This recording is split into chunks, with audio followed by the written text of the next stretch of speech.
The light of Asia, Buddha का जीवन चरित्र। नमस्ते, अजय गरुड़ चैनल में आपका स्वागत है। आज हम एक ऐसी यात्रा पर निकल रहे हैं जो न केवल एक जीवन गाथा है बल्कि एक काव्यात्मक सागर है, जिसमें मानव जीवन के दुख, सुख व सत्य की खोज और मुक्ति की लहरें समाई हैं। यह है the light of Asia, Edwin Arnold की अमर कृति, जो भगवान बुद्ध के जीवन को काव्य की सुंदरता में पिरोती है। 1879 में प्रकाशित यह पुस्तक पश्चिमी जगत में बौद्ध धर्म को पहली बार इतने भावपूर्ण ढंग से प्रस्तुत करती है।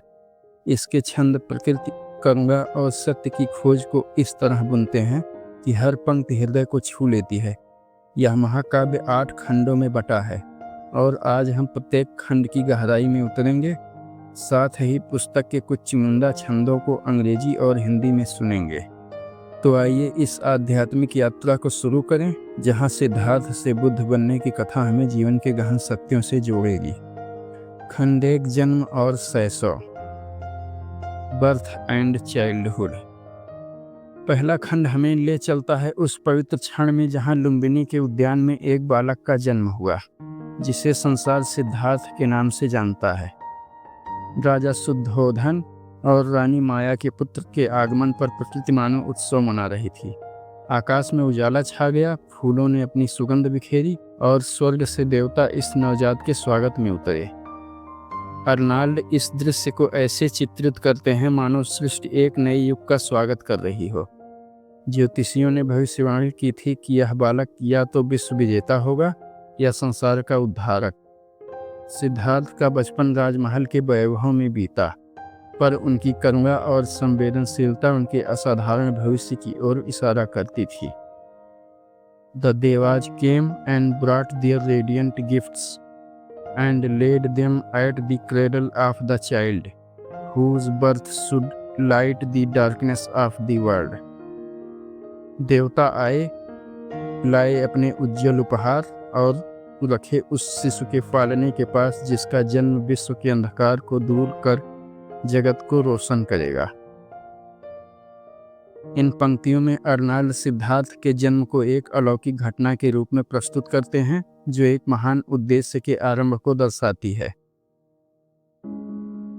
खंड 2, यौवन और विवाह, यूथ एंड मैरिज। दूसरा खंड सिद्धार्थ के यौवन की कहानी है, जहां वह एक राजकुमार के रूप में अपने सौंदर्य, शक्ति और बुद्धि से सबको मोह लेते हैं। उनका विवाह यशोधरा के साथ होता है और उनका प्रेम एक काव्यात्मक चित्र बन जाता है। राजमहल का वैभव, संगीत और सुख सुविधाएं सिद्धार्थ के चारों ओर नृत्य करती हैं। पर इस सुखमय जीवन के बीच सिद्धार्थ का मन जीवन के गहरे प्रश्नों की ओर मुड़ने लगता है। अर्नाल्ड इस खंड में सिद्धार्थ की आंतरिक उथल पुथल को सूक्ष्मता से दर्शाते हैं। His eyes were bright with wisdom, yet his heart was tender as the lotus, and his voice was sweeter than the quails in the spring. उनकी आंखें बुद्धि से चमकती थीं, फिर भी उनका हृदय कमल सा कोमल था और उनकी वाणी बसंत में कोयल की कूक से भी मधुर थी। इन छंदों में सिद्धार्थ की बाहरी सुंदरता और आंतरिक कोमलता का सुंदर मिश्रण है, जो हमें उनके असाधारण व्यक्तित्व की एक झलक देता है। खंड 3, दुख का सामना, इनकाउंटर विथ सफरिंग। तीसरा खंड सिद्धार्थ के जीवन का वह मोड़ है जहां से वे पहली बार मानव जीवन के कटु सत्य से परिचित होते हैं। एक बार सिद्धार्थ राजमहल से बाहर सैर पर निकलते हैं। सैर के दौरान वे एक वृद्ध व्यक्ति, एक रोगी और एक मृत शरीर को देखते हैं।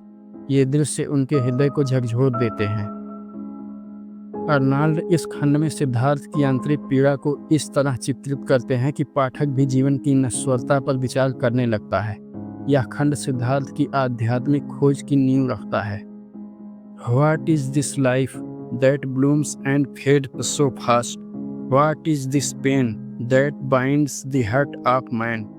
And what is death that steals the breath away? यह जीवन क्या है जो इतनी जल्दी खिलता और मुरझाता है? यह दुख क्या है जो मनुष्य के हृदय को जकड़ लेता है? और यह मृत्यु क्या है जो सांसों को चुरा लेती है? इन पंक्तियों में सिद्धार्थ के मन में उठने वाले गहन प्रश्नों को अर्नाल्ड ने बखूबी उकेरा है। यह क्षण हमें भी अपने जीवन के उद्देश्य पर सोचने को मजबूर करता है। खंड 4 महान त्याग, द ग्रेट रिनंसिएशन। चौथा खंड सिद्धार्थ के सबसे साहसिक कदम की कहानी है, उनका महान त्याग। रात के सन्नाटे में वे अपनी पत्नी यशोधरा और नवजात पुत्र राहुल को सोता छोड़कर सत्य की खोज के लिए निकल पड़ते हैं। यह बलिदान केवल उनके लिए नहीं बल्कि समस्त मानवता के कल्याण के लिए था। अर्नाल्ड इस क्षण को भावनात्मक और प्रेरणादायक बनाते हैं, जहां सिद्धार्थ का संकल्प हमें उनके दृढ़ निश्चय की महानता दिखाता है। Farewell my dove and soon my precious son, I go to seek the truth, that I may bring the light to those who wander in the dark. अलविदा मेरी प्रिय और जल्दी ही मेरे अनमोल पुत्र, मैं सत्य की खोज में जा रहा हूँ ताकि उनके लिए प्रकाश ला सकूं जो अंधेरे में भटक रहे हैं। इन छंदों में सिद्धार्थ का प्रेम और त्याग एक साथ झलकता है। यह क्षण हमें दिखाता है कि सच्चाई की खोज में कितना बड़ा बलिदान देना पड़ सकता है। खंड 5 तप और खोज, एस्थेटिसिज्म एंड सर्च। पांचवा खंड सिद्धार्थ की तपस्या और खोज का वर्णन करता है। वे विभिन्न गुरुओं के पास जाते हैं, कठोर तप करते हैं और अपने शरीर को कष्ट देते हैं, लेकिन जल्द ही उन्हें समझ में आता है कि अत्यधिक तपस्या सत्य का मार्ग नहीं है। अर्नाल्ड इस खंड में सिद्धार्थ के आत्मनियंत्रण और सत्य के प्रति उनके समर्पण को चित्रित करते हैं। यह खंड बौद्ध धर्म के मध्यम मार्ग की नींव रखता है। Not by the flesh's pain the soul is freed, nor by the body's joy the truth is won. The middle path alone leads to the goal.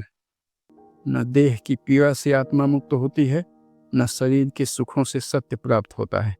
केवल मध्यम मार्ग ही लक्ष्य तक ले जाता है। ये पंक्तियां बौद्ध दर्शन के मध्यम निकाय यानी मध्यम मार्ग को स्पष्ट करती हैं, जो संतुलन और संयम का प्रतीक है। खंड 6 बोधि वृक्ष के नीचे, enlightenment under the Bodhi tree. छठा खंड इस महाकाव्य का चरम बिंदु है। बोध गया में बोधि वृक्ष के नीचे सिद्धार्थ गहन ध्यान में लीन होते हैं। मार यानी प्रलोभन का राक्षस उन्हें भटकाने की कोशिश करता है, पर सिद्धार्थ अडिग रहते हैं। अंततः वे ज्ञान प्राप्त करते हैं और बुद्ध बन जाते हैं। अर्नाल्ड इस क्षण को विश्व परिवर्तनकारी घटना के रूप में चित्रित करते हैं, जहां 4 आर्य सत्य और अष्टांगिक मार्ग का उदय होता है। The chain is broken, light hath pierced the dark, the truth is found, the path is clear at last, and I am Buddha, knower of the truth. श्रृंखला टूट गई, प्रकाश ने अंधकार को भेद दिया, सत्य मिल गया, मार्ग अब स्पष्ट है और मैं बुद्ध हूँ, सत्य का जानकार। इन पंक्तियों में वह अलौकिक क्षण जीवंत हो उठता है जब सिद्धार्थ बुद्ध बनते हैं। यह मानवता के लिए एक नया प्रकाश है। खंड 7 प्रचार और शिक्षण, टीचिंग एंड मिनिस्ट्री। 7वां खंड बुद्ध के उपदेशों की कहानी है। बनारस में अपने पहले उपदेश से शुरू होकर वे 4 आर्य सत्य और अष्टांगिक मार्ग को संसार के साथ बांटते हैं। उनकी करुणा और सादगी सभी को आकर्षित करती है। अर्नाल्ड इस खंड में बुद्ध की शिक्षाओं को सरल और गहन बनाते हैं, जो आज भी प्रासंगिक है। All life is sorrowful, yet there is a path that leads to peace where sorrow cannot come. Follow the noble eightfold way and live. सारा जीवन दुखमय है, फिर भी एक मार्ग है जो शांति की ओर ले जाता है, जहाँ दुख नहीं आता। अष्टांगिक मार्ग का पालन करो और जियो। ये पंक्तियां बौद्ध धर्म के मूल सिद्धांतों को संक्षेप में प्रस्तुत करती हैं, जो हमें जीवन को संतुलित और सार्थक बनाने की प्रेरणा देती है। खंड 8 महापरिनिर्वाण, द ग्रेट पासिंग। 8वां और अंतिम खंड बुद्ध के महापरिनिर्वाण की कहानी है। कुशीनगर में 80 वर्ष की आयु में बुद्ध अपने शिष्यों को अंतिम उपदेश देते हैं। सब कुछ नश्वर है, सत्य के मार्ग पर चलो। अर्नाल्ड इस क्षण को शांत और गरिमामय बनाते हैं जो जीवन और मृत्यु के चक्र पर गहन चिंतन कराता है। All things must pass as clouds drift over the sky. Strive on, my sons, and seek the truth alone, for truth abides when all else fades away. सब कुछ गुजर जाता है जैसे बादल आकाश में बहते हैं। मेरे पुत्रों, प्रयास करो और केवल सत्य की खोज करो, क्योंकि सत्य रहता है जब बाकी सब मिट जाता है। इन छंदों में बुद्ध का अंतिम संदेश है जो हमें सिखाता है कि सत्य ही एकमात्र शाश्वत है। निष्कर्ष, द लाइट ऑफ एशिया केवल एक पुस्तक नहीं है, बल्कि यह एक आध्यात्मिक यात्रा है जो हमें सिद्धार्थ से बुद्ध बनने की गाथा सुनाती है। इसके 8 खंड हमें सिद्धार्थ के जन्म से लेकर उनके ज्ञान प्राप्ति के बाद गौतम बुद्ध बनने और महापरिनिर्वाण तक की कहानी सुनाने के साथ साथ करुणा, त्याग और सत्य के मार्ग पर चलने की प्रेरणा देते हैं। एडविन अर्नाल्ड की काव्यात्मक शैली इस कृति को साहित्य का एक अनमोल रत्न बनाती है। हम आपको प्रेरित करते हैं कि आप इस पुस्तक को पढ़ें और बुद्ध के मध्यम मार्ग या मध्यम निकाय को अपने जीवन में अपनाएं। अजय गरुड़ चैनल को सब्सक्राइब करें, लाइक करें और अपनी राय कमेंट में अवश्य बताएं। क्या आप बुद्ध के जीवन से प्रेरित हैं? हमें बताइए। नमस्ते। अपने दीपक स्वयं बनो, सत्य की खोज करो।